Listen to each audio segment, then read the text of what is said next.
Hey, Happy New Year, everybody. Doo-doo. Welcome to the RP show on this January the 2nd. Hey, it's the very first show of 2025. Welcome on inside. It is, though, episode number 1406 of Canada's favorite daytime sports talk show, peering into 32 U.S. states where they carry this wonderful channel, Game Plus TV. And I am in the South Florida studio. Moose is in the Toronto studio. We've got a lot of sports to talk about over the next 2 hours. I see the poll is up. It's a very interesting one. It may spark some controversy for EMJ marketing. We'll get to that in a second. But Moose, I'll say to you, Darren Moose DuPont, flying the ship today is flying the Millennium Falcon. You're doing a great job, Moose DuPont. How was your New Year's? I see you've survived it. Survived. Yes. Happy New Year to you and everybody watching. And we got the poll question worded properly, I think, with correct answers today. We're flying into 2025. But no, it was really good. Watched a lot of football yesterday, and yeah, we're ready to roll. You know what? It is a lot of fun when just you and I do this. It's a little like, here's the thing, folks. When you're not available and it's just me hosting the show, I'm like, I can do it. I'd rather not, but I can. Yeah. And here's you directing the show. Let's just say you're directing it. That's all we'll say, Darren. Yeah. You'd rather not, right? But you can. It's fun. It's more fun to just sit here and drink coffee and, BS with you for 2 hours. And talk sports. Having a couple extra hands, working at the same time, it's no big deal. As I said, by the way, before we get into the show topics, I'll tell you a couple things. We're over the holidays. Our usual broadcast production partner's not available. That's why Moose is flying the ship. And our business manager, Joe Broken Toe, is lining up the guests. There's a distinct EMJ marketing flavor to it. Jill Officer, world and Olympic curling champion, Jill Officer from the Jennifer Jones team, coming up from Winnipeg later on this hour. And Scott Anthony Schultz, the former Steelers, Chargers D lineman and Grey Cup winning Hall of Fame defensive lineman with the Saskatchewan Roughriders too. Scott Anthony Schultz is going to be with us too. So Joe's doing his thing too. And it's been fantastic. And just how Darren knows, I often say how this show is different from every other one out there. I came into the studio here today, flip on the lights, or my closet, as Matt DeBuck calls it, Darren, where I do the show here in South Florida. And I'm like, surprise, there's a gift basket on the desk. And you said, not surprising. I didn't really know who it was from. I had an idea. You asked what these things are. I don't even really know. They're like mini Timbits. That's what I would say to the Canadians. A mini Timbits. And then I knew where this was from. The spaghetti, the whole tomatoes. It's from Yvonne, who is the receptionist here, the Penguins fan. And I went up to see her to see if she's going to come watch the Penguins when they come through town on Friday. She wasn't at her desk today, but somehow she snuck in here over the last couple of days and left some gifts. The reason I knew this was her because it was Yvonne Buonanini is her name, and those Italians love their pasta. And it's like, hey, here's the gifts. Do the work yourself, but here's the ingredients. You got to work for it. That's a pretty cool gift, wouldn't you say? That's pretty awesome. Yeah. And I said it's not surprising because it's just who you are, You're kind of like Santa Claus around there a little bit probably and making everybody feel good. And she wants to fill you full of goodies. I make everybody feel seen. You know what I mean? Other than, I don't really know. You'd have to ask them. But I try to make everybody feel important. So anyways, yeah. Da-da-da-da. Can you hit the quick six show horn? Pew, pew, pew, pew, pew, pew. Okay. Just a quick update from some of the viewers. Carlos in Indianapolis writes in regarding our poll question, which I think is a fun one. The poll question is, what's the game of the night? We've got a few options here. Canada, Czechia at the World Juniors, a quarterfinal. The Sugar Bowl, Georgia, Notre Dame, which we're going to talk about that game right away here. Also, we picked one NHL game. On a 12-game slate, we picked one that we thought would have significance with our viewers. And we picked Leafs Islanders. But I know John Ohm, who's written in from Winnipeg and says this is the best show ever. His Jets are home to the Ducks. He'd be voting for that. And you can say other as well. Here tonight, the Florida Panthers are home to the Carolina Hurricanes, but we ain't going. Staying home to watch Canada, Czechia. So it's very clear for us. Our vote is the quarterfinal. Carlos in Indianapolis says, I'm voting Sugar Bowl because I'm a football guy. And Moose, what's yours? Who are you voting for? I'm interested to know yours, actually. No, it's Canada, Czechia, but This is my kind of day. They moved the Sugar Bowl to 4 o'clock Eastern, so I'm pretty sure I'll get to watch football and then right into hockey. I think it'll be 7:30 or 8 o'clock puck drop. Okay. So we got a lot of wonderful topics to get to, but our number one is going to be college football playoff and these big-time bowl games. Jeremiah Smith caught 2 of Will Howard's 3 long touchdown passes during Ohio State's sensational 34-point first half, and the number 6 Buckeyes roared into the college football semifinals with a victory over number 1 Oregon in the 111th Rose Bowl on New Year's Day. OSU's headed now to the Cotton Bowl January 10th to take on the number 4 Texas Longhorns for a berth in the national championship. The Longhorns barely advanced, and this is the one that I want to talk with you about and the viewers in the Peach Bowl. They held off Arizona State 39-31. It could have been the biggest upset of this college football playoff format. It would stand for years if it had, but Texas hit a 4th and long touchdown pass in double overtime to keep the game going, beating Arizona 39-31 eventually in double overtime when an interception by Andrew Makuba finally ended a Peach Bowl quarterfinal classic yesterday. And, of course, Tuesday night it all got going with the Fiesta Bowl in Glendale, Arizona, where Penn State routed Boise State. They move on, and Penn State's going to face the winner of today's Sugar Bowl between Georgia and Notre Dame. I was a little upset with the outcome of that game yesterday, Darren, the Peach Bowl. I don't know about you. I thought that ASU got robbed on what was a very clear targeting call at the end of the game. It would have officiating decided the Peach Bowl, changed my mind.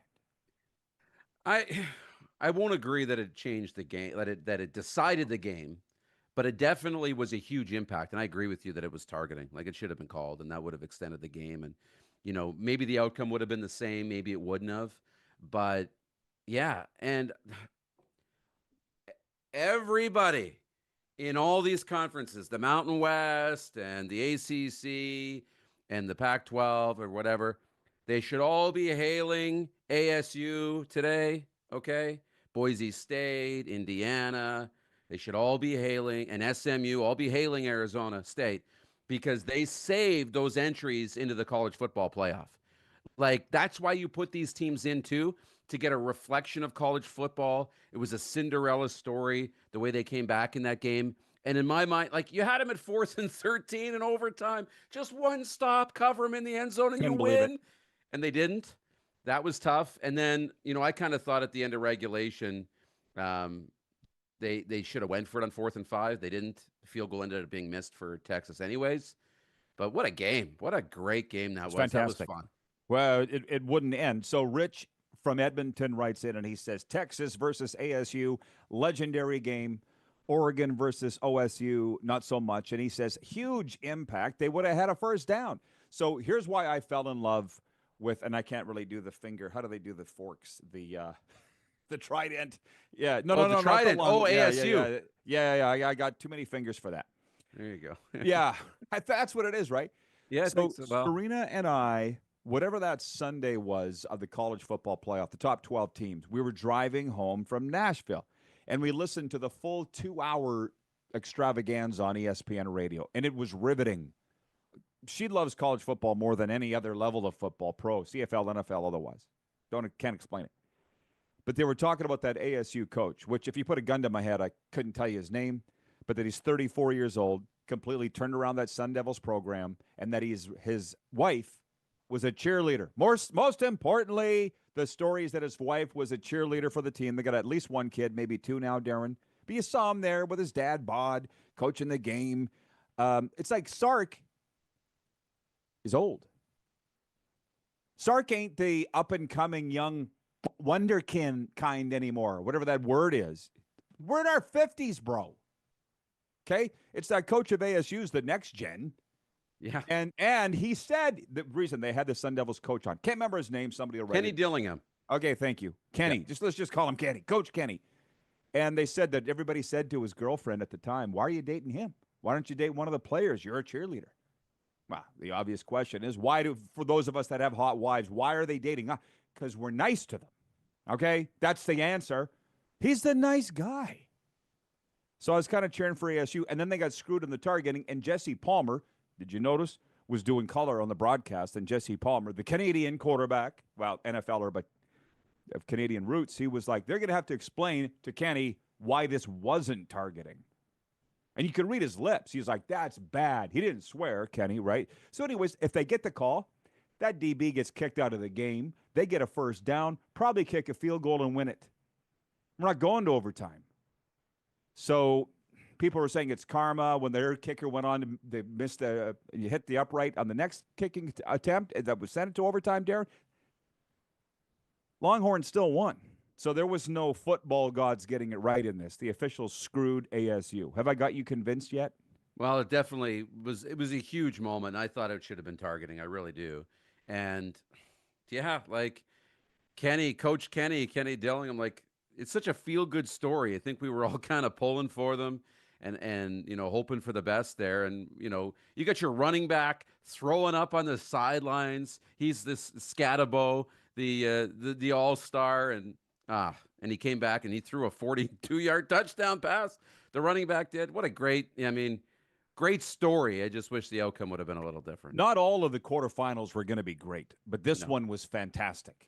And by the way, ASU was a 14-point underdog going in. So again, they should have won. That, whatever. Let it go, Rod. Doesn't affect me. I just don't like seeing people get screwed and teams. Anyways, 11 minutes on the college football bowl games in the playoffs. It ain't that hard to do, folks, this show. By the way, coming up on the finding things to talk about. But we're going to talk about NHL, World Juniors, NFL Week 18. The next commissioner of the CFL should probably be Seahawks Super Bowl champion tight end Luke Wilson. That's coming up in our quick six, just to keep you all hooked here. But point two, 5 Canadian teams are in action tonight in the National Hockey League. The Toronto Maple Leafs, missing captain Austin Matthews for a 6th straight game, face the New York Islanders in New York. Ottawa Senators visit Dallas. The league-leading Winnipeg Jets host Anaheim. The Calgary Flames entertain Utah. And the Vancouver Canucks visit Seattle. We could sit and talk about this forever, but I'll say this. I was telling you before the show, I heard Stephen A. Smith on the Howard Stern show, of all things. Worlds colliding, Jerry. I flipped it over to Howard Stern, and he had Stephen A. on there. And Stern goes, I'm not much of a sports guy, but is there too much football on TV? Because that's what I'm hearing, and that's what I think. And Stephen A. is like, well, Howard, you got basketball and hockey on every night. 82 games. Like, these games don't mean a whole lot. Why would you not put football on every night where they only play a 17-game schedule? The games mean more. And he's right. All that aside is my point. Flames are in a playoff spot right now. I don't know how long this is going to go, but it's still going. It's still going. And my question to you is this, because we see these questions all the time about the NFL, who should be the coach of the year, who should be the MVP. You're hearing a lot of that, right, Darren, if you're an NFL fan? Well, the most important job is coaching, and Ryan Huska of the Calgary Flames. Everybody's going to get upset in Winnipeg and go, how about Scott Arniel? They're supposed to be great. Okay? What Ryan Huska has done is nothing short of miraculous with the Calgary Flames. Now, it's not done yet. Right?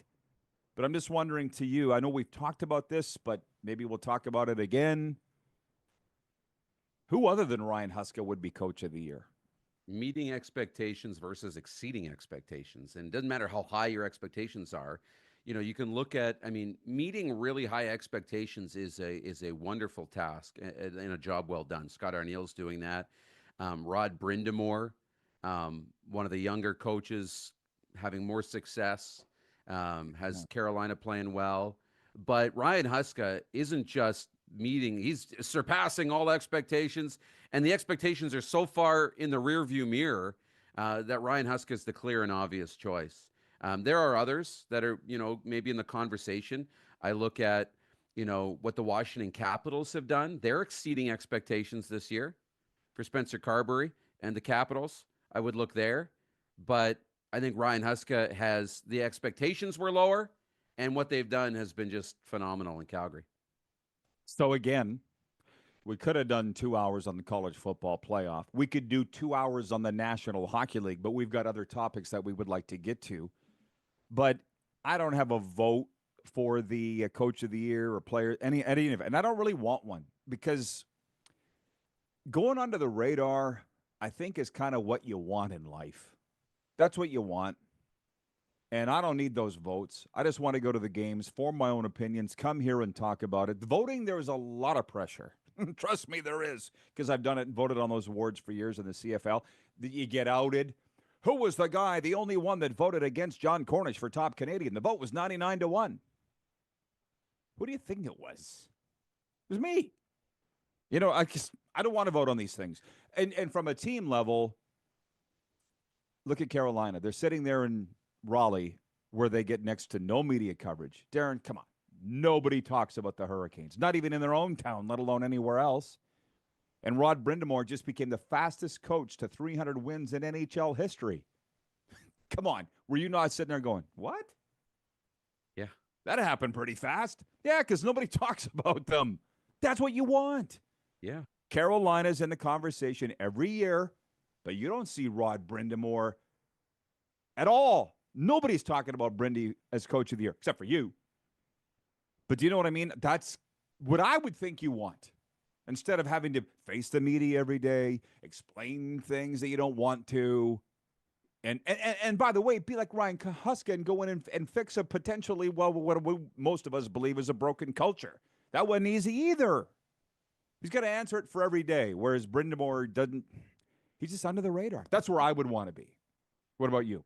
I agree. That's where I want to be too. You know where my mind went? It's like driving in the car with your significant other. You take a wrong turn and they're up your backside. Where are you going? This is going to delay our... And you're just all the heat. Oh, no. And then you're panicking and you start taking another wrong turn.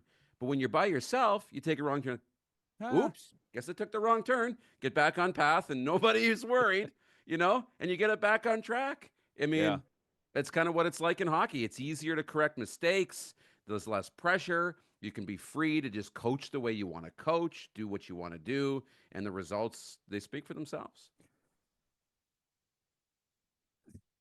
You see just the Jets fans that lose their ever-picking mind if they happen to lose a game here or there. They're still number one overall. And I just look at these coaches, and you got to answer questions to the media that doesn't have a sniff what they're talking about in most cases.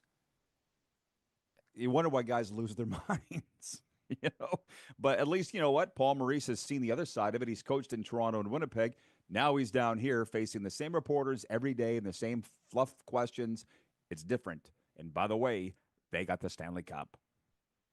World Juniors, CFL, NFL coming up. We'll be right back. This is the warm-up. We're live on the Game Plus television network, streaming live daily, and, of course, podcasts wherever the best podcasts are found.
At it. Happy New Year, which, by the way, I think we say until January 31st. And this is new Moose. If we can get Moose on the screen, he's directing today. I'm close. I'm earliest in the show that I've almost lost my mind for various reasons. Some has to do with the viewers. Another is there's so much going on. Breaking news from the BC Lions of the Canadian Football League, and I want to thank them, of course, for sending us their information daily. Matt Baker does such a great job. BC Lions announcing their coaching staff today. GM Ryan Rigmaiden and head coach Buck Pierce announcing their staff today. I'm going to put it up at rodpeterson.com. Let me just tell you, the coordinators are Mike Benavides, defensive coordinator, Pipes.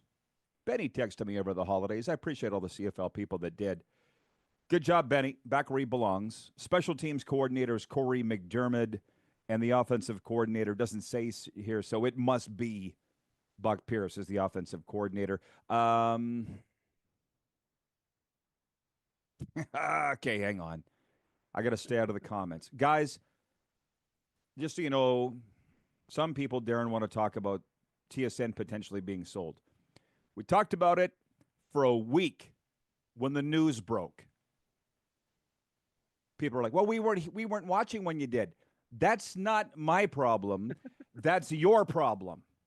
Get your ass in here every day. I'll decide what we talk about, not you. It's only been 1,409 shows, and they still don't get it. They're like, Rod doesn't want to talk about it. Rod talked about it for a week.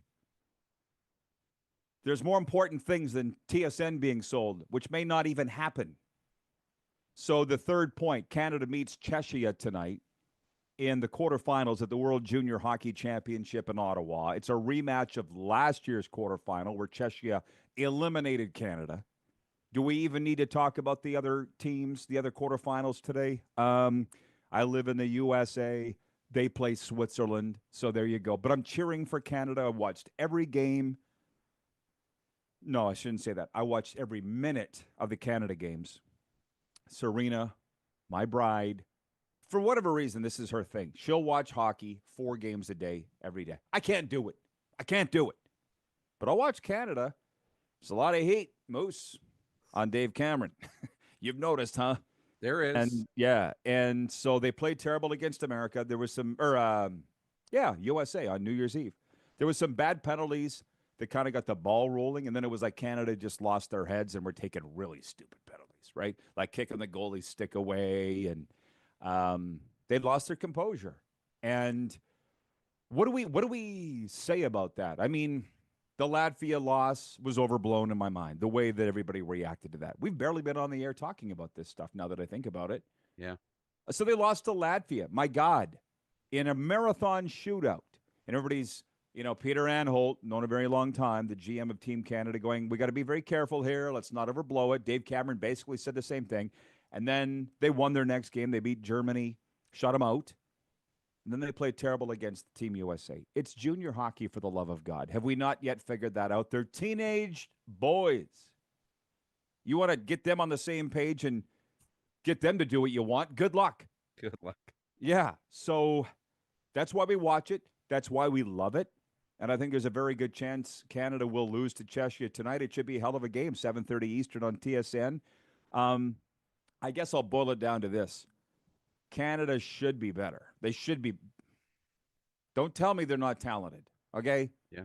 So something's not clicking there. Something's not clicking. And, I mean, Dave Cameron's taking the heat. He's probably happy taking the heat, and taking the heat off the guys. Easton Cowan's the other guy getting all the heat right now because he's not, leading this team and offensively the way we think he should. But, I watched this team in the pre-tournament, and the decisions that Dave Cameron's making, for me, kind of fit with who this team is and who the players are. You look at Easton Cowan and Callum Ritchie, they were really leading this team. They are the clear leaders. If you're going to find offense, it should go through them. And maybe it will, but it's hard to score at this level. And you get good goaltenders on the other side. It's hard to score. They were out shooting the U.S. 28-7 at one point in that hockey game. Couldn't score. They were out shooting Latvia, 45-12? Couldn't score. It's hard to score. And when that happens, you start getting in your own head, and then you start doing things that you normally wouldn't do, shooting from bad spots or trying to force it or, make the extra pass. So I mean, I would say keep your head down, try and block out the noise. And yeah, you should beat Czechia tonight. But if you run into good goaltending, who knows? We're all going to be nervous watching. I'm smiling as I read my comments. Navy Don chiming in from Ottawa. He says, if Canada loses, the sun will rise tomorrow. Woo-sa. Yeah, says you. You don't really care, Don. Let's talk about what you care about, U Sports and CFL. Yeah, well, I'm the same, bro. It'll be, oh, they tried. Here's the thing. If they play well and lose, will people be appeased as opposed to what they did against the USA where they completely got unraveled and took stupid penalties? I think, I don't know where Hockey Canada comes from in these regards with Dave Cameron. Like, people say, yeah, he was behind the bench when they blew it in Buffalo in the final. Yeah, but he was also on the bench in Edmonton 2 years ago when they won. I was there when Connor Bedard and Mason McTavish led. Hockey Canada loves him, right? So I don't know who everybody's going to flame and torch. The one thing I didn't like what Dave Cameron said, I don't like when any coach says this. It pisses me off. It's a major pet peeve of mine. I think the hype out. What did he say? The hype. What did he say? The hype overdoes the event or something like that. Like there's more hype than what the something. Yeah, what the event deserves. Bro, these coaches don't get it. They just hype assume is why you have a job. Yeah, I don't even know what to say to that. And he's not alone. I've told you these coaches, they would like to play in an empty rink, sell no tickets, not have it on TV at all. For the love of Christ. You should be, if you don't like it, get out of the kitchen. That's one of the many phrases that I love. If you can't handle the heat, get out of the kitchen. What did you think when Cameron said that? Yeah, but that's coaches. They want to downplay everything and not play in. And I get it. Like they're not. I don't think he means it. No, and I know, but they're not going to sit here and play along. I get that, right? Like we relish the hype, and let's just But it's just like when you're at a game and the team's in the power play and the fans are in the stands yelling, shoot the puck, right? You don't listen to them. So don't look at social media. Don't worry about that and be happy that the fans are there. You need them. You need them going crazy on social media. That's happening now. That's all about what builds this event up. And to be honest, the more times that you face adversity, the winning becomes sweeter. When you're just winning all the time and it's easy and everybody's happy, it doesn't mean as much as if you overcome a little adversity. And they've got a lot of adversity now. You and I think that, but I say it again. College football fans, no, they want to blow out the opponent every game. World junior fans, we need to win every year. If we don't win by enough, there's wrong. You should never coach again. So that's not a reasonable. Maybe that's what he's saying. I don't know. But it didn't come across very well. Let's put it that way. By the way, we got a lot of things to get to. We haven't got to the NFL yet, nor our CFL. Who should be the next commissioner? I think it should be Luke. Well, I still think it should be Mike Morreale, but I'd say Luke Wilson has entered the chat, the Super Bowl winning tight end of the Seattle Seahawks. There's a few things I want to get to here, and this is the most. When we did market research prior to Christmas, we said, why do you watch this show? The number one thing that came back, people said, was the interaction with the hosts, even though you drive me nuts sometimes. Great question about the Eagles. Should they play Saquon Barkley or not in this weekend's finale as he goes after Eric Dickerson's single-season rushing record? I think somebody wrote in here that he's not going to play. But Mark from Yorkton, Sask, Darren writes in and says, this was from the other day's show, but I'm going to read it here. He goes, the potential record is not just important to Saquon, but the entire offense would take pride in being part of that accomplishment, especially the O-line. Being a former high school offensive coordinator, I'll tell you the O-line is the heartbeat of the offense. Saquon's record would be important to those linemen. That's something they would relish long into their retirement. Love the show. Signed, Mark from Yorkton. This is where I say this is why you got to have a leader. Nick Sirianni needs to decide amongst all these different factions and opinions what people think they should do and then make a choice. And it sounds like he made a choice. Saquon sits because the record is not going to do anything. What if he gets hurt? They're done. We talked about this the other day, but I wanted to read that. Darcy in Grand Prairie writes in, He says, love the Blue Jays shirt. The plan. Sign Trevor Bauer. Sign Bregman. Sign Santander. Get it done, Ross. Please. Sign Darcy and Grand Prairie. Glenn with 2 N's writes in and he says, hey, Rod, you been paying any attention to Maddox Schultz of the Regina Pat Canadians? Stick with me, everybody. He said he's playing in the U18. That we used to call it midget, but apparently that was canceled. U18 SAS AAA is a 14-year-old and leading the league in scoring, also won MVP at the Circle K Classic.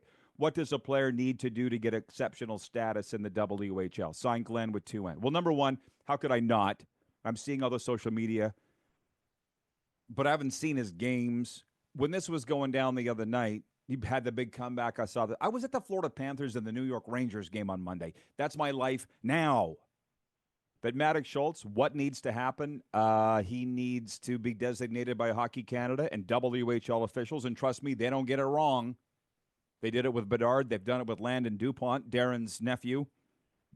And they get it right. Yeah. But if he's 14, so he's got another year to be designated for this. I haven't done a lot of digging into it because, again, I live here now. And I wonder who he's related to, who his parents are, all the rest. I'll just say this. He's on my radar, but the junior hockey scene really isn't en masse on my radar anymore. How much are you following it? Yeah, following it. He's been on the radar for a bit here, for a while. And, great player. Does a lot of things well. But it's not just about that. It's not just about putting up points and leading the league in scoring and all the rest. The league has to determine if you're physically mature enough to play at that level against 20-year-olds, if you're mentally mature enough to play at that level. You can be 14 playing against kids older than you, but this is another step. The family has to be a part of that and be interested and understand what goes into that, the kid moving away and all the things that go. There's a lot more than just what happens on the ice when they make these decisions. So much to get to. I'll see you back here in hour 2. Is Jill in? Yes. Okay. BW wants you to know, Moose, your audio is sounding great through my headset. Ooh. So there's some bouquets for you. We'll see you back here in hour 2. Everybody else, I'll be back with Jill Officer next. We are live on the Game Plus Television Network, streaming live as always, and podcasts wherever the best podcasts are found.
continues. Hour one brought to you by Culligan Water. Drink clean, live green, filter your water for a healthier tomorrow. Culligan Water of Regina. Visit culliganregina.com. But we are airing on Game Plus television across Canada. In Manitoba, Bell MTS Cable Channel 1190, Rogers Shaw Channel 230. The reason I bring that up, we're going to Winnipeg. The lovely and talented Jill Officer joins us, world champion, Olympic champion curler. Hey, Jill, Happy New Year. How you doing, girl? Hi, I'm Happy New Year to you too. Yeah, I'm doing good. Sort of enjoying the holiday break before things get chaotic again. Good, good. Well, are you one of these people that you seem too together to be one that's saying, what day is it? Does anybody notice? We don't even know what day it is. You don't seem like that kind of person over the holidays. I am definitely that kind of person over the holidays. Yeah, I just have I'm probably busier now than when I actually competed at a high level, and I just yeah, so I really enjoy the break over the holidays to not know what day it is and to just have some relaxed time. Well, thank you for joining us then to talk a little curling. And everybody knows over the last couple of weeks, we just been having fun shows. We never get too serious on this program, but we're bringing in friends of our guy Joe from EMJ Marketing, and you're one member, Yeah. of course, of the multiple championship-winning Jennifer Jones team. And I think I'm following what she's doing.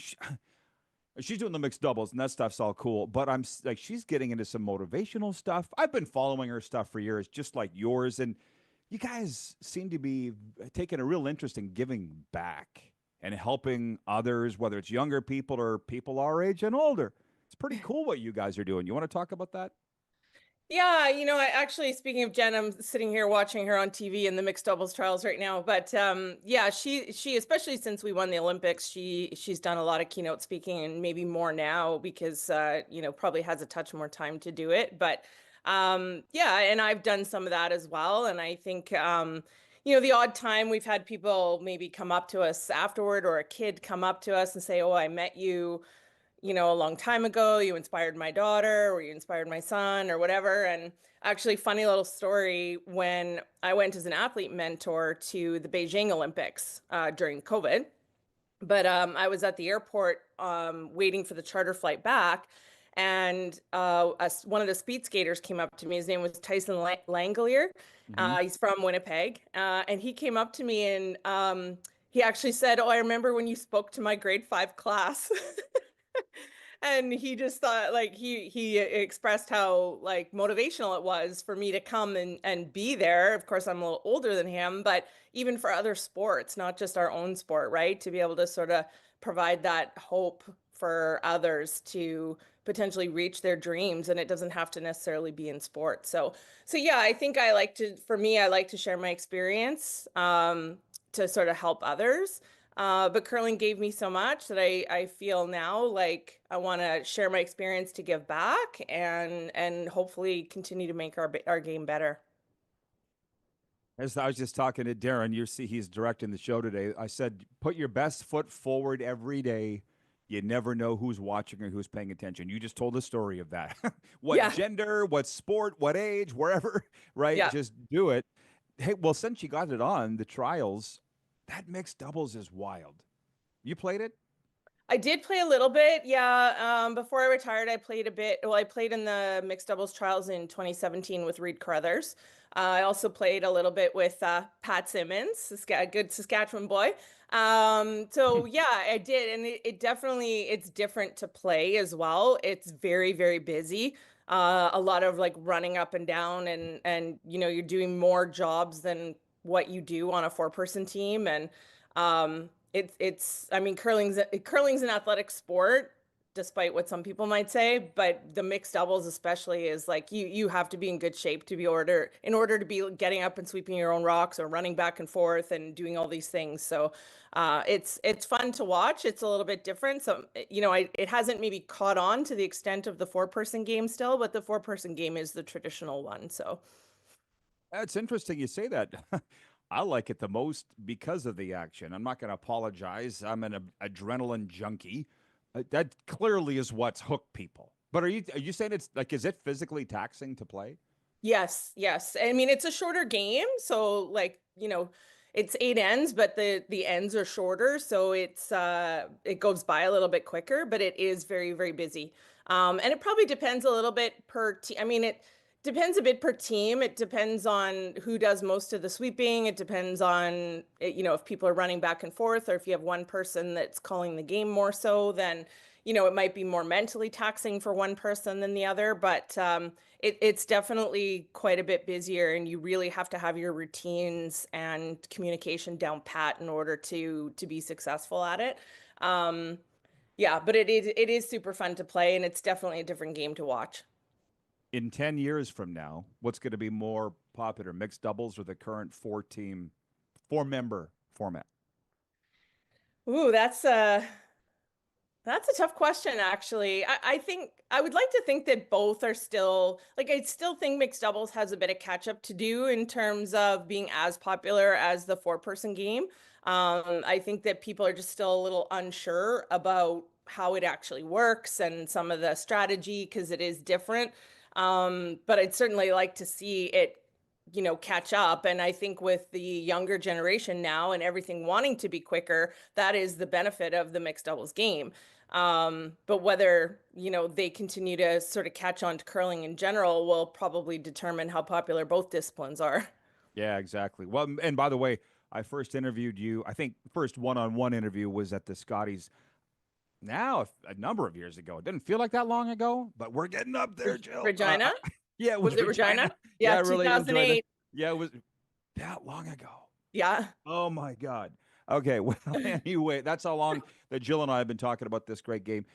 You've got a camp. I'm going to end it on this. We got a few minutes here, but you got a camp coming up in Moose Jaw in April. Who's it Actually, it's in for? a couple weeks. Oh, is it in a couple weeks? Okay, Yes. perfect. I'm glad I brought that up. Can you talk about how people can sign up and what they're going to learn? Yeah, well, I mean, you can learn all sorts of things. I got all sorts of ideas, and I mean, I work a lot with youth now in my job as high performance director for Curl Manitoba. So I have lots of ideas for, things that you can learn and work on and things that you can do on your own. In terms of sign up, I need to actually look up where I think it's at Moose Jaw Curling. Sure, Curl we'll Moose handle Jaw, that. Curl Moose Jaw. Okay.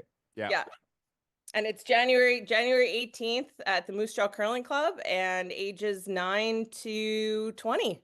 Holy smokes. I have no idea what I was looking at. I thought it was April, but I'm glad that you made that clear. It is very evident curling is in good hands, though, nationally. I'm not sure who's responsible for that. Probably you guys that laid down the footwork of that, the footprint for that, but it's roaring, huh?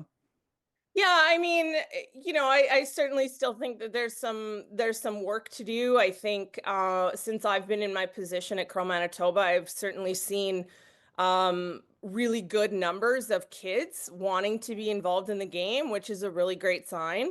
I think we still have a bit of work to do to help the juniors make that transition, sort of from the junior ranks to the men's and women's. And how can they do that while still trying to go to school and things like that, so that we don't lose some of those players, right? We see some of them make it through, like a Matt Dunstone, and then we have others that are so great in juniors, and they seem like such a hope moving into the men's and women's ranks, but then they go off and they go to university, they can't juggle both or whatever it is, and we lose them. So I think we still have a bit of work to do there.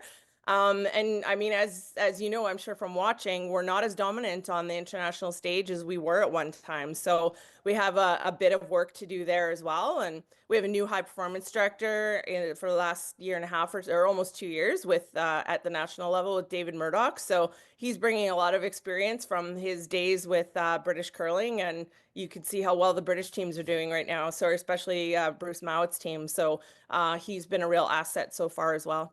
It's very interesting, fascinating, and fun to watch. Jill, thanks for this time. Happy New Year. Good luck with all your endeavors and all the cool things going on in your life. Thanks, Rod. Thanks for having me. Jill Officer checking in from Winnipeg, world and Olympic curling champion. Jay in Winnipeg writes in, he says, great guest. Thanks, Rod. Again, thanks to Joe. He's the one lining them up this week. We'll be back in a moment with a sports update and viewer takeover right after this on Game Plus Television and podcasts, of course, wherever the best podcasts are found.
Do you have a winter birthday in the house? And if so, is that birthday boy or girl hockey obsessed? Well, you might want to think about Overtime Hockey Lanes in Calgary to host that birthday party. Spacious shooting lanes, state-of-the-art equipment, games for all ages, and licensed bar. For the parents, Overtime Hockey Lanes is the place for you, the perfect destination in the Calgary area. Check them out, 28th Street Northeast, Calgary. It's interesting, an update of the poll today for EMJ Marketing. What's the game of the night? Leading the way amongst our viewers and respondents, World Juniors quarterfinal, Canada, Czechia, 52%. 30% voting for the Sugar Bowl, Notre Dame, Georgia, in New Orleans. 6% for the Leafs and Islanders, and I get it, maybe the Leafs aren't your team. 12% voting for other. But sounds like a lot of people going to be tuned into the World Juniors tonight. That includes our house. NFL, 9 Baltimore Ravens, including two-time NFL MVP Lamar Jackson and Derrick Henry, were selected for the Pro Bowl games, the NFL announced today. The Detroit Lions are next with 7 players, and the Minnesota Vikings and Philadelphia Eagles each have 6 players on the NFC roster. Patrick Mahomes wasn't selected to the AFC roster for the first time since becoming Kansas City's starting quarterback in his second season. Mahomes wasn't among 5 Chiefs chosen. Travis Kelce was, though. He made it for the 10th time. As I mentioned, it's Canada versus Czechia in a World Junior quarterfinal tonight in Ottawa. Canada finished second in Group A after losses to Latvia in the USA. Czechia plays second in Group B. Sweden plays Latvia today. Also, the U.S. takes on Switzerland, and Finland faces off against Slovakia. There is always one upset, they say, on this day. We'll see which one that it is. The Toronto Raptors are off today after snapping an 11-game losing skid on New Year's Day. Point guard Emmanuel Quickley was stellar with 21 points and 15 assists in his return from a 22-game injury absence as Toronto beat the Brooklyn Nets 130-113. The Raptors are back in action Friday at home against the Orlando Magic. The sports updates for Landmark Cinemas and Landmark Cinemas Now. Sonic the Hedgehog 3. Sonic the Hedgehog returns to the big screen in his most thrilling adventure yet.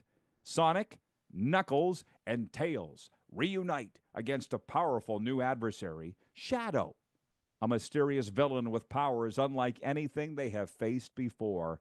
Starring Idris Elba, Keanu Reeves, and Jim Carrey, Sonic the Hedgehog 3 is in Landmark Cinemas now. 902-518-3033 is the number to text us here. People are still in that holiday New Year's spirit. There's no doubt about that. Bomber Boy writes in from Calgary, says, Happy New Year, Rod. Really loved your show this year and every year. Keep up the great work. It really makes this trucker have a better weekday workday. I'll tell you what, I didn't know how many truckers have the time. Darren's watching, but he can't put himself on screen because he's directing the program. Maybe we'll talk about that this next hour. I don't know a whole lot about truckers. I trucked grain, but not for long. Didn't really like it. But we have a lot of truckers watching and listening to this show. Darren, we got to talk about that next hour, okay? And how we can use this to our advantage. Kirk from Toronto writes in and says, Hey, Rod, Kirk here, wishing you and your viewers a Happy New Year, all the best for 2025. I also want to know from the viewers, maybe that'll be our thing, because what's it, Thursday, January the 2nd?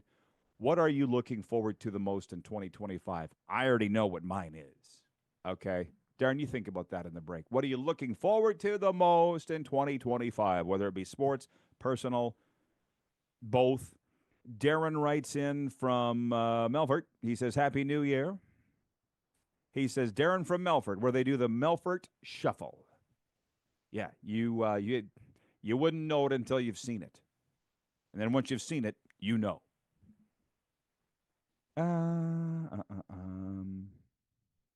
Yeah, I think that's about it. Hey, Snowman, he's checking in. Rich in Edmonton says a lot of kids in Calgary, Edmonton, and Vancouver now play at academies as opposed to the traditional leagues. We talking about hockey, football, what? That's just the way that it is. I feel like we should just take a break and get the hell out of here.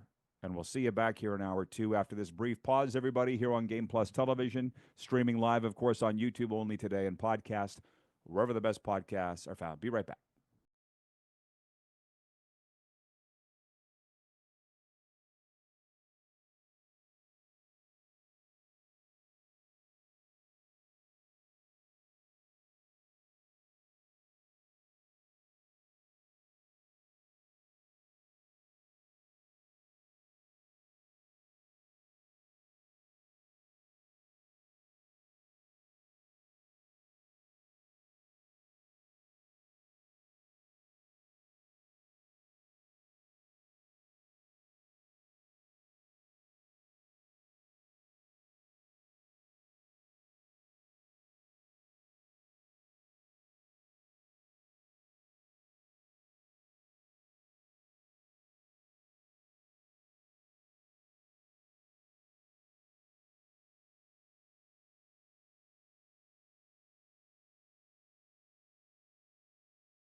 The RP show. Happy New Year. We're going to still do that until about January 31st, I think. I'm live in the Florida studio. Moose is in the Toronto studio. We're Canada-wide on the Game Plus television network and in 32 U.S. states with a lot of things to talk about. I hope that the new year has found you safe, and we welcome the audience participation. Let's bring the Moose in. He's directing the show as well. He's doing such a wonderful job of that, but I'm just self-conscious of having my face on the screen alone. So let's bring the Moose on. I'm joking when I say that, but I just like seeing you, Moose. How you doing, man? I'm doing great. Doing Good. great. Happy New Year. So, same to you. 902-518-3033 is the number to text. We've got a lot of things to get to. Let me just re-up. Can you do the quick six show horn? I just like the way you do it. I like not doing it when I'm on screen. Pew, pew, pew, pew, pew, pew, pew. Yeah, this is the quick six show horn. Here's what we've been talking about. I'm actually going to start with a poll question today. It is, what is the game of the night on this January the 2nd? I actually wrote the first down in my notepad. What's the game of the night? World Juniors quarterfinals. For our purposes, Canada, Czechia. That's what the viewers are voting for the most. Canada, Czechia, quarterfinal at the World Juniors tonight. Number 2, the Sugar Bowl, which we've barely talked about, everything surrounding that game in New Orleans. Georgia, Notre Dame. We talked about the other college football playoff games, the 2 yesterday and the 1 on Tuesday night. We talked about that an hour ago. Here we're looking ahead, and I'm not done talking about that CFL thing just yet, and who we think might be a good thought for the next commissioner of the Canadian Football League. But before the end of hour 1, I said, what are you looking forward to the most in 2025?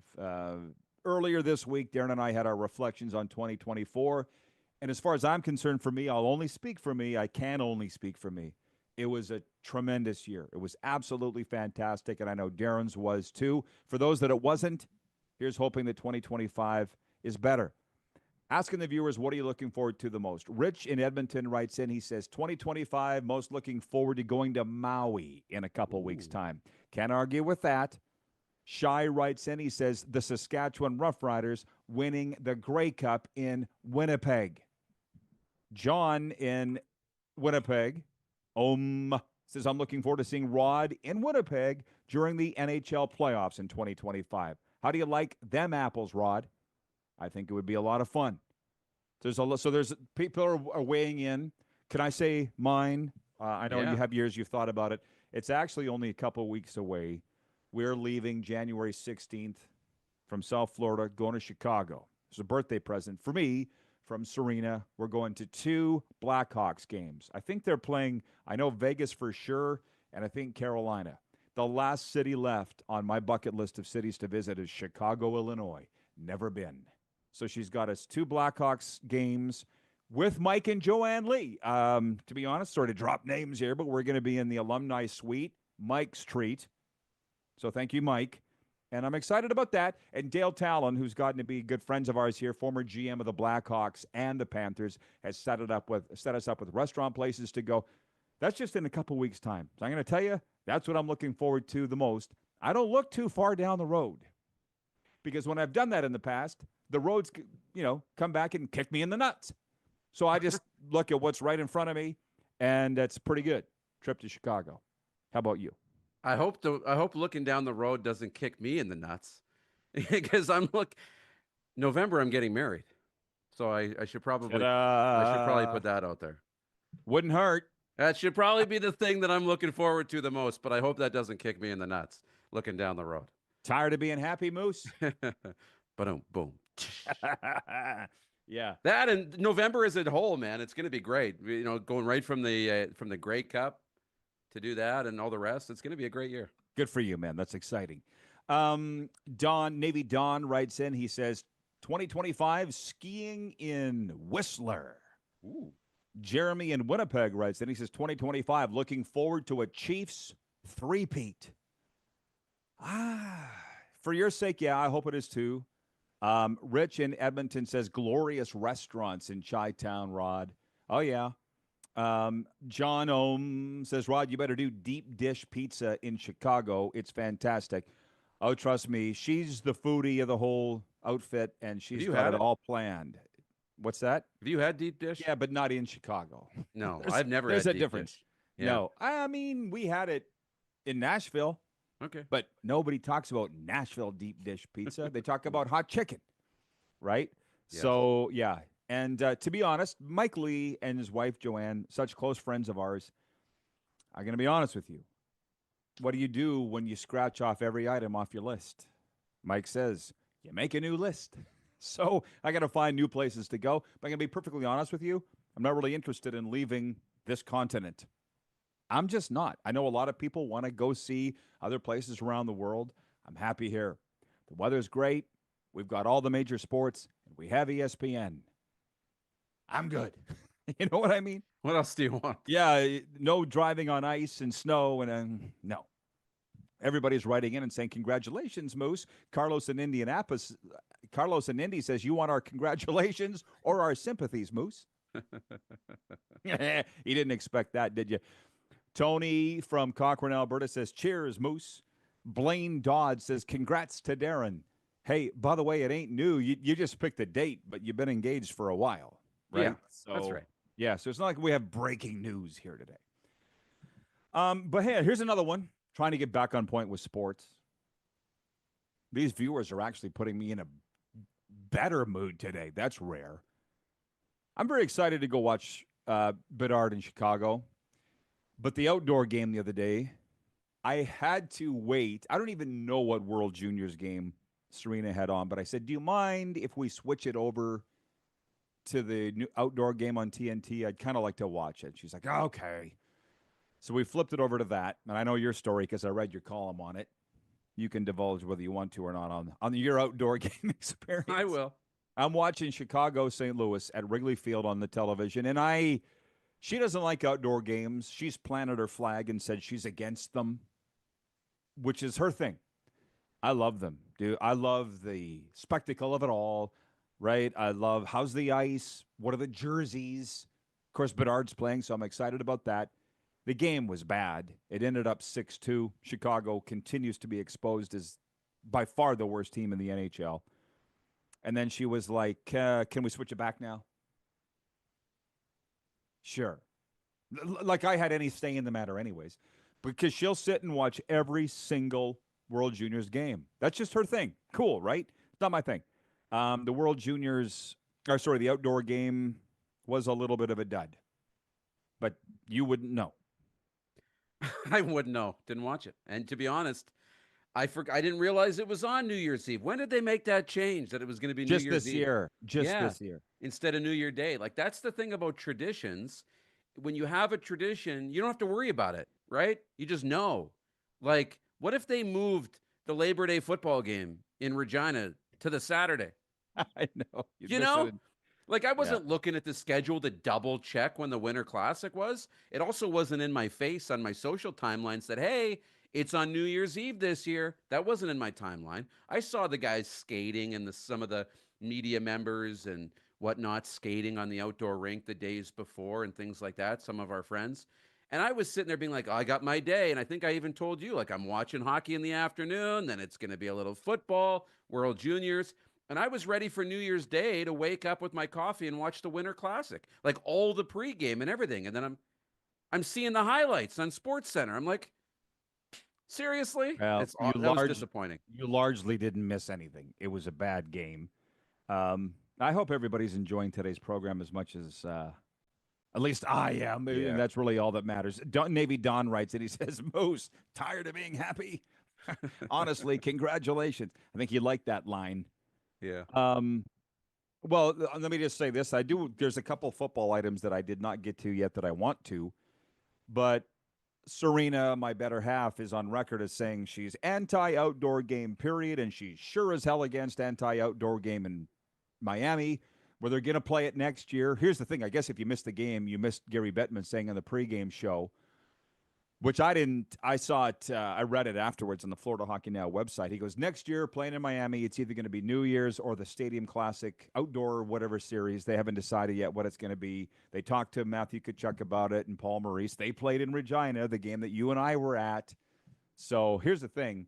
Serena says she doesn't even want to go to the game when it's here in Miami. But if the media can go out and skate on the ice, she's going to want to be part of that. Yeah.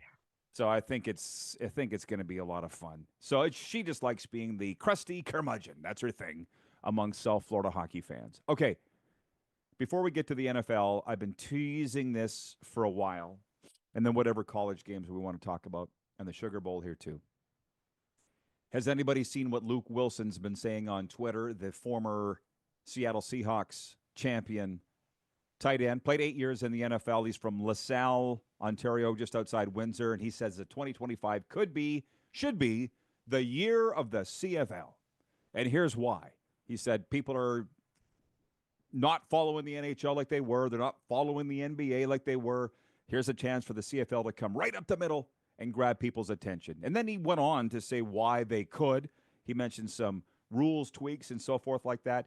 What I would like to say is let's make Luke Wilson the commissioner of the Canadian Football League. He is, and I'm not joking. I mean, hey, it should be Mike Morreale, but I'm starting to think as time goes on, it's not going to be Mike Morreale, the CFL alum, two-time Grey Cup champion and CEBL commissioner. Why not Luke Wilson? Job pays like $750,000 a year. It's not what he's used to, but it ain't chump change either. And maybe that at 34, I think he is, with his long Fabio locks, might be exactly what the CFL needs to get people engaged and excited in the league. And the hardcore fans are, but most of the country's not. The NFL's winning the war in Canada. Maybe Luke Wilson can stem the tide and get the CFL back to where it was. What do you think? That'd be interesting. Like, I've spent a lot of time around people connected to the Canadian Football League, in the game, insiders over the holidays and over the last number of weeks. Nobody has heard names when it comes to the commissioner. Like, it's so quiet. Nobody's hearing who the next commissioner is going to be, or who's even being interviewed, or who the candidates are. People are speculating from their own opinion who it might be, but who can make the league money and bring some spice and a little sizzle to the league and maybe a little credibility.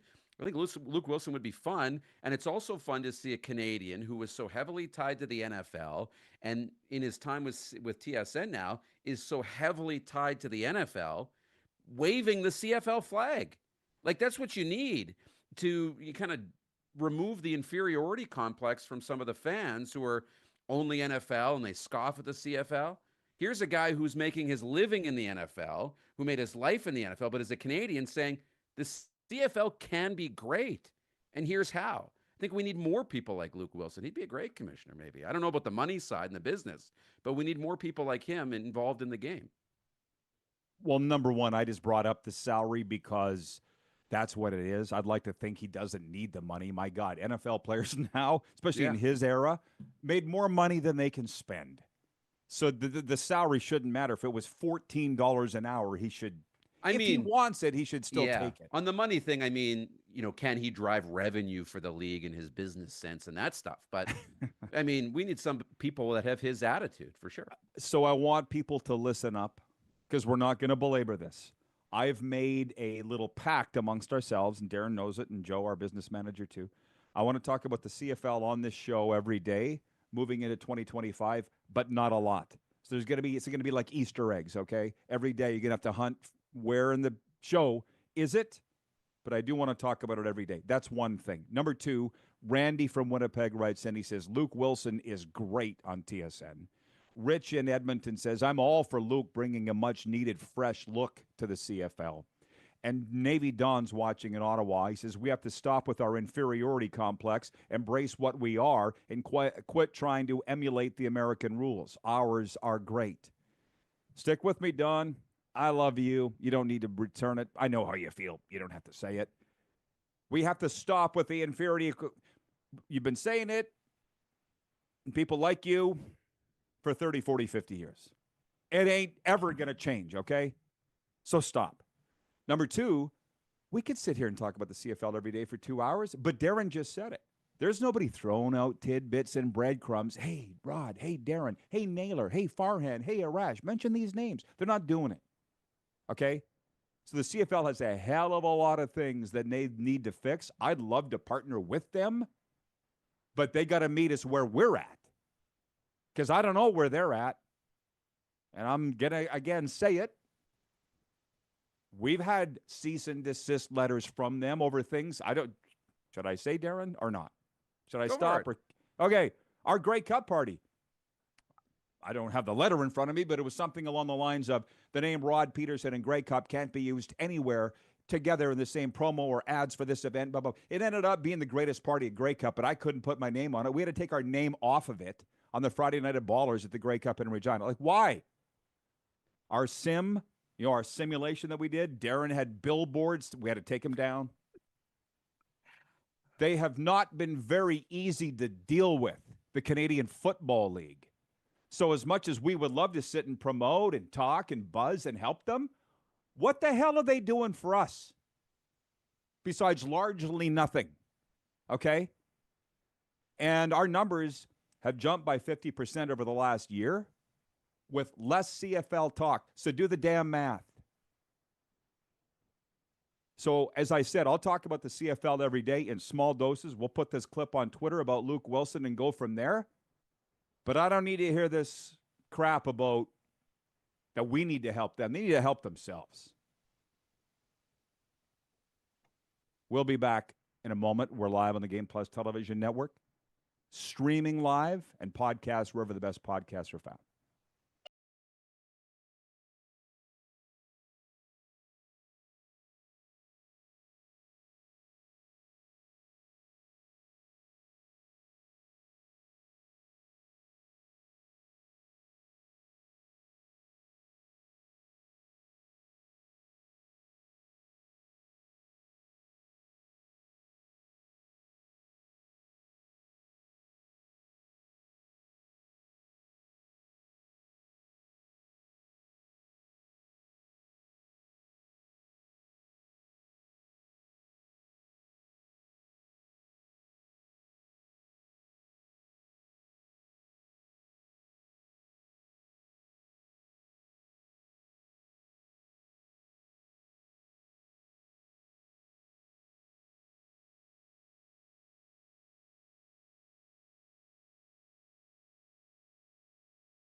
All right, all right.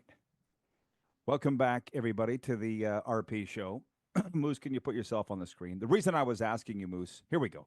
Yeah. How much time we had. No, I wanted to, I'm updating the website here, rodpedersen.com, with the BC Lions naming their coaching staff here officially today. We already talked about it when it came down last hour. And publish. Boom. There you go. 902-518-3033 is the number to reach us here. Hour 2 brought to you by Culligan Water. Clear water, clear choice. Filter out the bad and taste the good. Culligan Water of Regina. Visit culliganregina.com. We've got to a wide variety of comments today from everybody, and I appreciate everybody for chiming in.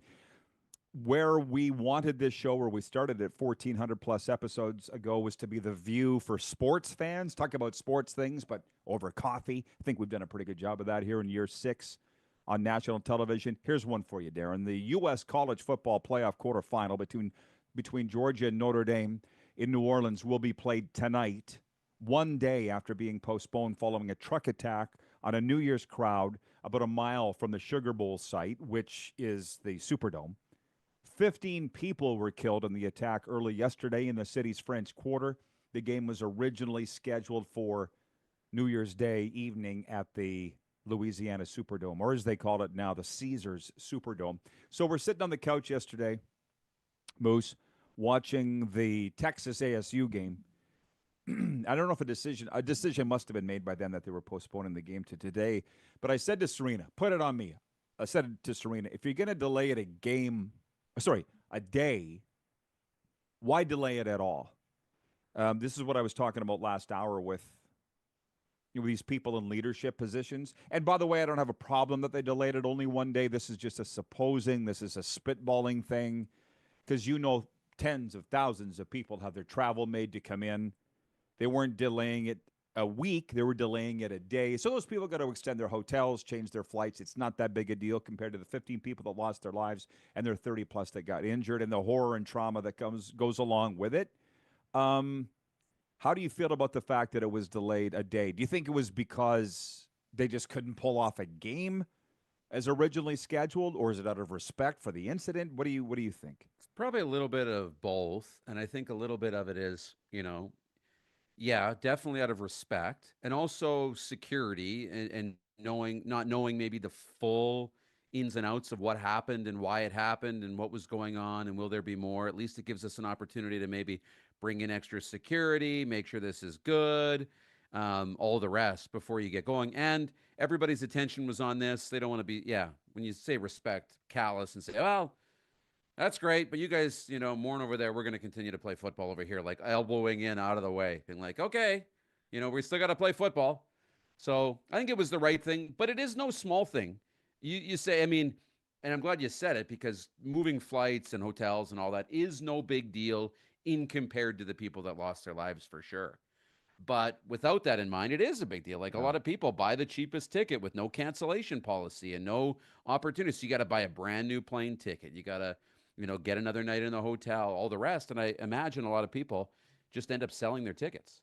Yeah. Well, hey, let's get the comments in from everybody. 902-518-3033 or the streaming chat too. So we've moved into the college football playoff discussion and how the Sugar Bowl has been moved back because of what they're calling now, I think, a terrorist attack in New Orleans.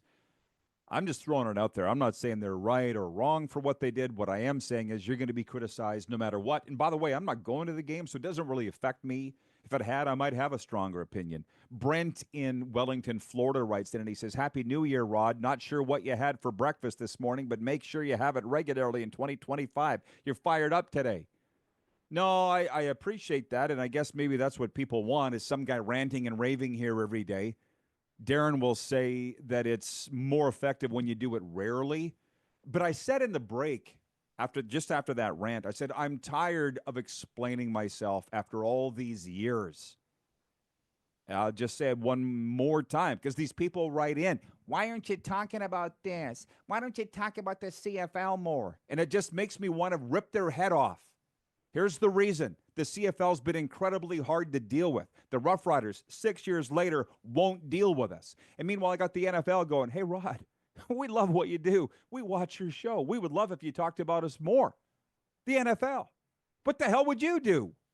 I'm tired of explaining it every GD day for 6 years.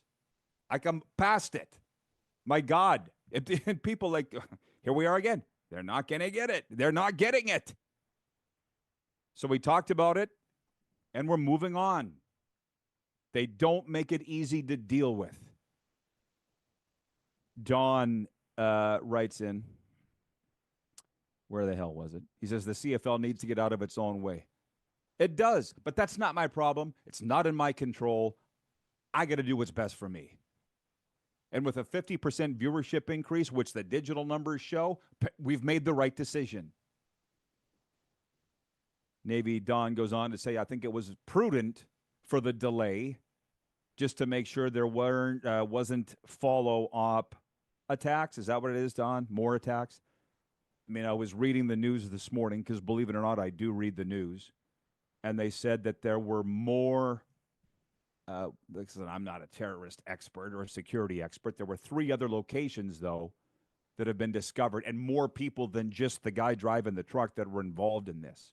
So it sucks. I do want to get to the NFL thing here and actually talk sports in a second. I've said it a million times, and I'm pretty confident in this in my 37th year. I've been in this business as long as Darren's been alive. You're welcome, Darren. I hate when sports and news intersect. I hate it because you know when they do, it's never good. It's never good. You know what I mean? I was on the air in Saskatchewan the night of the Humboldt Broncos tragedy. That's just the worst example. This is another example. When sports and news intersect, it sucks because it's bad news. But I told you I was talking to my sponsor this morning, Bob, and then I went and worked out, and I had a great morning because they put me in a great mood doing that. And he's like, oh, you know, you're down there in the States. It's just so dangerous down there. And I'm like, guy, I love you, Bob, but we can't live in fear. We have to live our lives. I know that sounds probably a little callous, but I'm not staying home, okay? This stuff is going to happen. You live where you live and want to live, and I'll live where I want to live, right? And we all hope for the best. Do you hear it? Have you heard that in your circle, Darren, about, oh, it's just so dangerous down there? I'm not saying it's not, okay? But it's where we choose to live, and we can't live in fear. We will not live in fear. Go ahead. No, I mean, we hear it all the time. And that's the thing. You think it's, and it is guns, terrorist activities, all the rest. It's not, I mean, we've traveled bad neighborhoods, good neighborhoods. You go around, it's, everybody blows up how bad things are and how good things are. It's never as bad as it seems. It's never as good as it seems. That's typically how it is. I mean, you can't, if we lived in fear about everything, we wouldn't do anything. So, you just can't. And you have to take precautions and be safe and all the rest, but yeah, no need. It's too much. Well, anybody who's been to New Orleans loves New Orleans. It's just got a vibrant, wonderful spirit. And when you see something like this happen, it's horrible anywhere. But really there, where they were getting ready for the Sugar Bowl, and oh my God.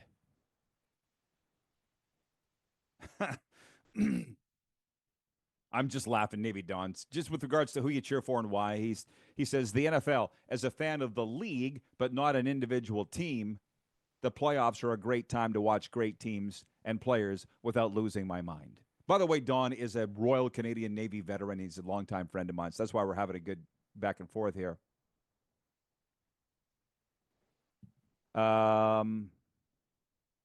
Randy is in Strasbourg, Sask. He writes in, he says, the CFL is great, like you say, but they keep shooting themselves in the foot.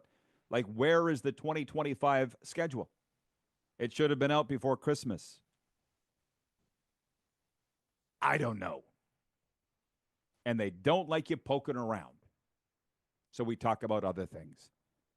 Chad in Lethbridge writes in with regards to my question, what are you looking forward to the most in 2025? He says, looking forward to my ultimate sports trip to LA to see how the pros run a hockey rink.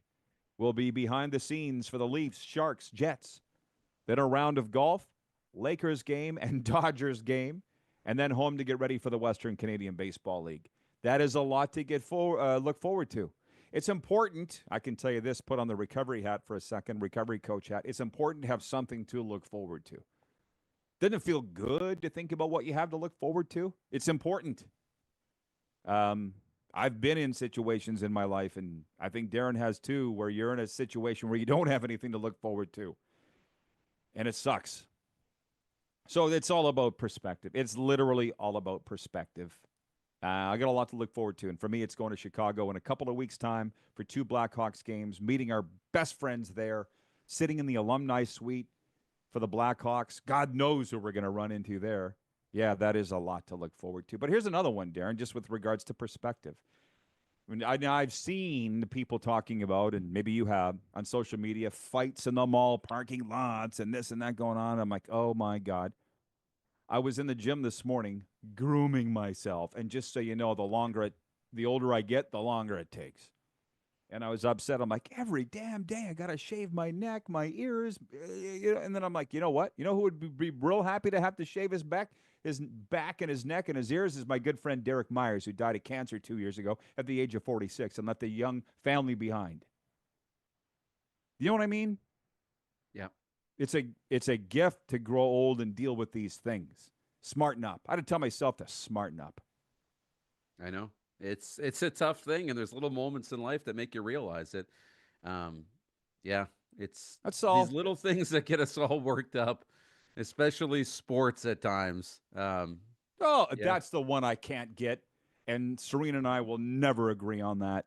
She gets just gone when it comes to certain sporting outcomes. I'm like, come on. Which I'm okay with that, That's but it needs to fine. be put in perspective. And I don't you like know, it when it affects my life. You go be Yeah. as upset as you want, but No, it for spills sure. into my life. Different story. and it spills into days and days and days. Taylor in Calgary writes in. He says, I'm looking forward to going to New York in March to watch the Flames play in MSG. Brent in Wellington, Florida says, Moose, get that cheese head ready for some playoff football. It's Oh, ready. yeah. Well, you should cheer for the Packers in the playoffs. Why the hell not? Yeah. You got nobody else to cheer for. And thank you, Brent, for the NFL redirection. So here it is. I'm going to post our picks probably maybe Saturday morning for the NFL. There's no Thursday game in the NFL.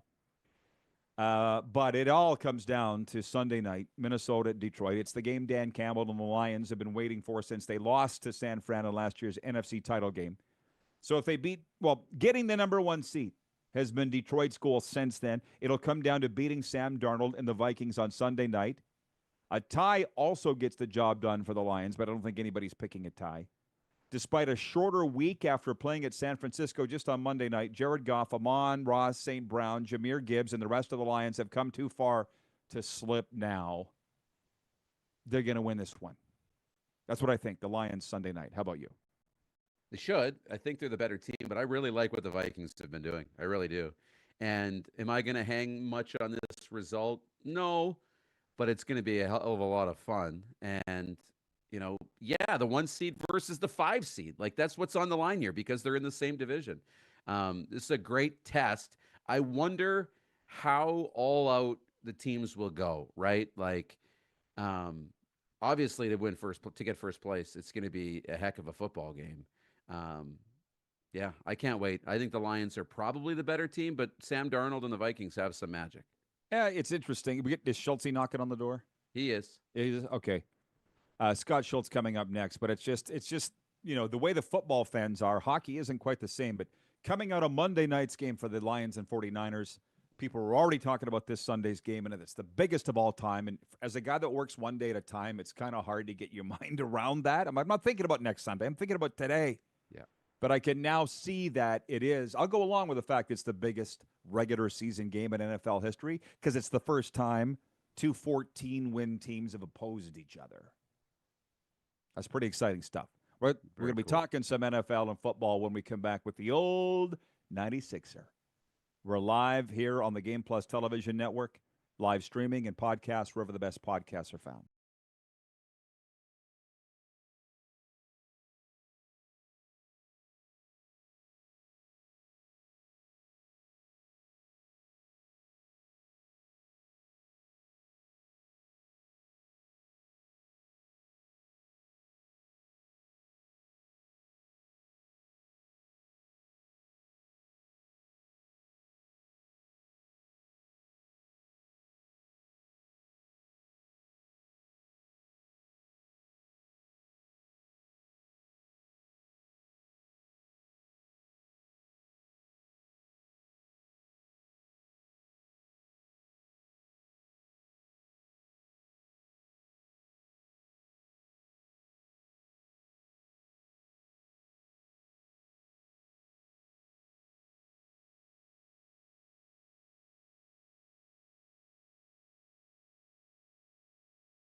it is, I almost said Four Seasons Football Friday.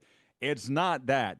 Let's bring him on. The old 96er, Hall of Fame defensive tackle Scott Schultz joining us. By the way, our chat brought to you by EMJ Marketing. Transform your audience with powerful presentations from EMJ Marketing's elite speakers, including Scott and myself and Jim Barker and Stu Grimston and a lot. Scotty, I know we wanted to talk about what we were going to talk about leading up to the break, and we just got caught up on family stuff and everything there. What do you want to talk about? Anything, man. I'm open to it all. You know me. I'm pretty much a hot take machine. So if you want to throw some stuff out there, I'll just start giving you what I think. You are, but the last time you were on, you were a little scrambled because I think you were coaching a high school game like later that day or something. I kind of felt that's where your mind was. Yeah, it was. We ended up not doing having a great outcome. We finished the season 7-1. That was our first loss. And we lost in the Southern Regional Final. So we lost to a tough Central team that we had beat earlier in the season. Oh, well, hey, that's a tough one, but there's always next year. Sorry if I distracted you on that day, Schultz. I really am. But I know you're probably thinking a little more about the NFL now. Why not? You got ballers in your house. They're following it too. Do you go along with this Detroit-Minnesota game Sunday night as the biggest regular season game in NFL history? It is. It's kind of like for so many years, Roddy, the football and just the football mystique. Those two teams have kind of been the battle of the basement. They've been elevated a little bit the last few years with the Browns and the Bengals, and the Bengals are elevating, but they've never really had a good thing going. And now both those teams have hit a stride, and it's great to see that there's been some parity, and you can turn that around in that division. Do you do picks at all? Like, who do you think is going to win this one? Mini at Detroit, #1 overall in the NFC on the line. Who do you think is going to win Sunday night? Yeah, I think it's going to be Detroit because it's in their barn, and it's not only because it's in their barn, but you look at the throwback style of coaching and atmosphere and culture that the Detroit Lions have built. It just makes you feel like it's that more of that huge college game. We're going to win. It's a home game for us, and their fans are going to support them. They're going to go take it. That's the way I feel about it. The odds makers would agree. And I think tomorrow when we talk about these games for real and make our picks, I think everybody agrees with that. But here's one. We want to introduce you to the viewers that are new to Scott here on Game Plus Television. He's a Hall of Fame D tackle with Saskatchewan, but played with the Chargers and Steelers. And in your time in Pittsburgh, that was pre-Tomlin, was it not? Had to be. It was. Yes, it was. It was. Bill Cowher was still the head coach. Tommy Maddox was the quarterback. And it was that would have been the winter of 2002. So yeah, it was a bit ago. I didn't think it was that long ago. This was pre-Roethlisberger, pre-Tomlin. But the reason I bring this up is, and I don't know if you identify with the Steelers as a guy that was there or not and follow what's been going on, but they say it's not a coincidence that they've never missed the playoffs in the Tomlin era, never had a losing season. And I've heard about it, but I guess there was no real remnants of that when you were there. He wasn't around yet. Why do you think he's been so successful? But if you look at the program, though, I mean, they've had long-standing, long-running coaches. I think Cowher, he was there over a decade, and then do we go all the way back to Chuck Noll? I mean, they've had that mystique and culture. The one-sided logo, the whole thing. It's one of those deals, and so when you bring in Tomlin, it just shows again he fit the bill for what they were looking for. They wanted a guy that they could count on for a long time. He's had a great track record, and he has further built that mystique of the Steelers, and definitely has led them to the playoffs every year. Hall of Fame D tackle Scott Schultz is with us, the old 96er. I got to be honest, just to talk about the family thing, we had Mike McCullough on here the other day. And they were driving out. He's a two-time Grey Cup champion, and he was driving to Banff with his family. And he's like you. He's like, I can talk about anything, lob anything to me. And I said, well, who would you draft if you were taking a quarterback in round 1 of the NFL this year? And what's his son's name? Joe? He's like, let me ask my Yeah. kid. He's following it more than me. So Oh, yeah. I think it's cool that you guys are kind of the old farts. You're like the Al Bundys, and your kids now are getting it done in the game. You've become that guy. Have you realized it? Absolutely. And you know what's so crazy is, you'll like this story. You know, when guys get back into sport and they start coaching and they're coaching their kids, you know, a lot of it is because they love the game and they want to support their children, but also, I mean, there's still something left. Like that, you still love it. It wasn't enough. My experience with football wasn't enough. I had to get back into coaching. And so what I did is, with greats that live around retired alumni. So I got a guy like Andrew Green lives within 6 blocks of me. So I sprinkle a little bit of intention on him. Well, here he comes and coaches this season. Chris Getzlaff just moved out to Pilot Butte by us, Roddy. So I've already met him for lunch and sprinkled a little bit on him to see if we can get him back over. And it's just, you get out and you want to support those kids, but it's as a pro athlete, you just never get it out of your system. I never did. Well, listen, we could talk about this forever. Your boy Este used to say that, the swamp dog. He's like, I cut this arm off for one more play, just one more play. And I'm like, yeah, swamp, but then you'd want another one. But That's right. I'm a little envious because I raised girls, as you know, and they used to say, Yes. do you wish you had boys? And I'm like, no, boys do dumb things. Boys Yes, break they do. things. Yeah. So I'm like, no, I just didn't realize that girls mentally torture each other. That's a whole other. Yes. That's a whole other thing.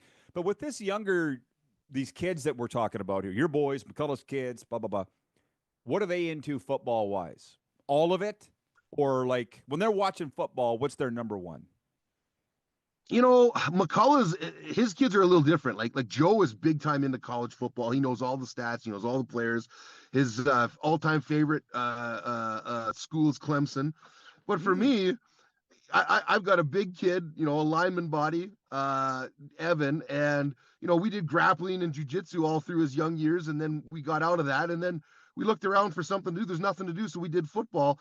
He's just excited to be out there doing it and going through the motions. He doesn't really file into a huge fan of other sports teams. He's just doing his own thing, and so I'm just trying to support him with that. And then I get the fix because I coach a different position. He's an offensive lineman. I coach the D line, and the D line's kind of the bottom of the barrel. We'll take any athlete. Any athlete you can't put somewhere, you put them on the D line. I put up the wing, cuddle them up, coach them, and we get them performing on the field. And that's what I love about it. This is great. John Ohm writes in. He says, lots of respect for this guy. Happy New Year, Scott. Here's the thing. I guess we all have our old stories. I remember Craig Dickinson was just on with us last week, and when we finished the interview, I called him. We talked for an hour more after. But he was in San Diego when you showed. Yes. He was in the locker room when you walked in. He said, he was. You were strutting. Do you remember what you said or what you might have done when you walked? That it was that memorable. He remembered you walking into the San Diego Chargers dressing room for the first time, the locker room. I just remembered being just on cloud 9, being a kid from Saskatchewan, a town of 30,000 people who made it into the big leagues, into the NFL, and walking around. And then you started to see all of the connections with Canada, with just teams and players. And I mean, there was Dave Dickinson was there. I mean, Craig Dickinson was there. Reggie Hunt was there. Flutie was there at the same time. Flutie was the starting quarterback, for crying out loud. Pulled into camp in a silver Dodge Viper with his hair blowing in the wind like the Big Earn.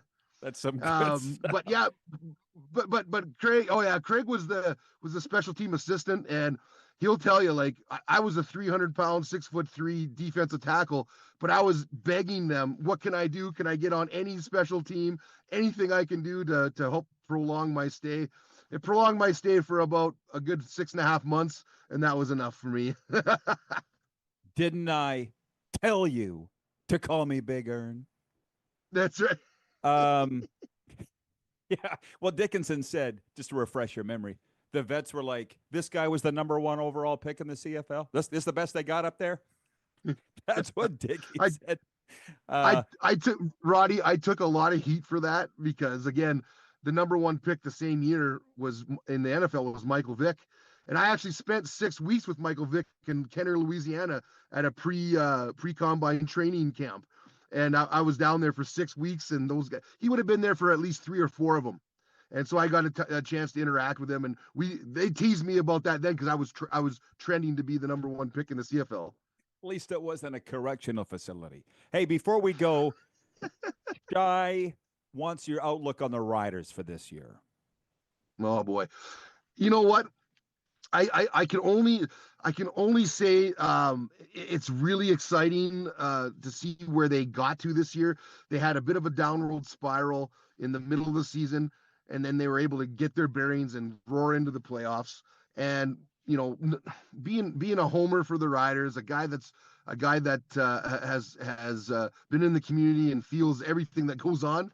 I really think they're set up to do well. I think they've signed their quarterback, and free agency is gonna begin here in February, and I think things are looking good. There's not a ton of gaps. I mean, they can always brush up on a few positions. I always like them shoring up their O-line, but I think they're looking good, Roddy. Sounds good. All right, there you go. Shy is the guy's name. Thank you for the outlook. Schultz, thanks for the time. All the best in 2025. Let's do it again soon. Looking forward to it. Really appreciate it, guys. We'll be right back with Overtime, and Moose will be with us to play NHL Breakaway Bets. We're live on Game Plus Television, live streaming and podcasts wherever the best podcasts are found.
Proudly brought to you by our friends at Overtime Hockey Lanes in Calgary. Big hockey fans there, as you know. And if you have a winter birthday and that boy or girl, the birthday boy or girl is hockey obsessed, the place you got to go is Overtime Hockey Lanes. Licensed bar for mom and dad. State-of-the-art equipment there. Spacious shooting lanes.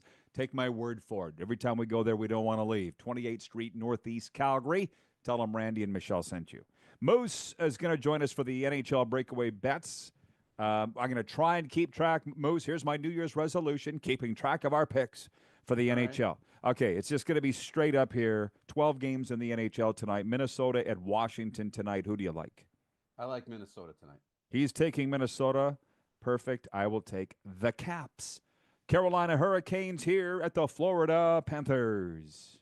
You go first. Hurricane. Okay, I'll take the Cats. You would. Overly confident in that, but the Boston Bruins at the New York Rangers. Oh, boy. Bruins. ×2. Detroit at Columbus. Detroit. Me too. I'm a believer in Todd McClelland. The Toronto Maple Leafs at the New York Islanders. Johnny Tavares' return. Yeah, give me the Leafs. They You looked always good do. Against them the last time. You always take the Leafs. I'll take them too. Ottawa at the Dallas Stars. Give me Dallas. You can have them. I will take Ottawa. There's something brewing in the nation's capital. All right. Anaheim Ducks at the Winnipeg Jets. Jets for me. Jets. Me too. Utah at Calgary. Calgary. Ride the Flames. Give me some Flames. Buffalo at Colorado. Colorado. Definitely Colorado ×2. Vancouver at Seattle. Battle of the West Coast. I'll take Seattle tonight. Okay, I'll take Vancouver. Philadelphia at Vegas. Vegas. Yeah, me too. And finally, Tampa Bay at San Jose. Ooh, I'm going to take the Sharks for I knew you would. I'll take Tampa Bay. There you go. You're the biggest Sharks fan out of the two of us. Okay, Moose, I'll let you do your thing. He's directing the show, and he's done a wonderful job of it today. And while he does that, I will tell you that the U.S. College Football Playoff quarterfinal, better known as the Sugar Bowl between Georgia and Notre Dame in New Orleans, will be played today, one day after being postponed following a truck attack on a New Year's crowd about a mile from the Sugar Bowl site. 15 people were killed in the attack early New Year's Day in the city's French Quarter. The game was originally scheduled for last night at the Superdome. Just a terrible story, an evolving story. More people were told being arrested besides just the truck driver and all. It's just an ugly, ugly story. And the game will be played 4 p.m. Eastern. Somebody wrote in here today. That is unfortunate. The sports update brought to you by Seat Giant. Stop paying U.S. dollars for games and concerts. Canadian-owned and operated with Canadians in mind. Super Bowl, college football, Taylor Swift, Justin Timberlake. They've got it all. Use the promo code RPShow for 15% off now. Check them out at seatgiant.ca. 902-518-3033 is the text line here. It's been a lot of fun ringing in the new year. Laverne writes in from Swift Current. Says the first ever Sask Manitoba Fishing Derby belongs to the Lake Diefenbaker Slough Sharks. After a 4-goal second period, en route to a 5-2 triumph in Brandon against the Wheat City Walleye, New Year's Day. Gotcha, Laverne and Swifty. Glenn in Regina writes in, he says, best football player ever to come out of Moose Jaw. Hi to Scott. It's not a big list. Bob in Saskatoon writes in, he says, the CFL needs a big hire as commissioner. Someone from the media would help. Luke Wilson would be great. Somebody who knows football would help. Randy Ambrosie played in the league, and I'm not willing to say that he was bad. What did I say? His legacy is murky.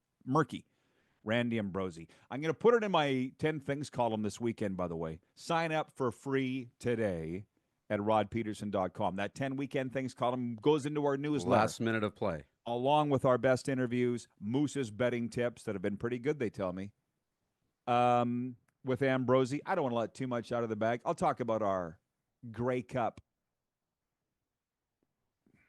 What should I say? Read the newsletter. We'll talk about that me and Ambrosie's relationship at Grey Cup this year.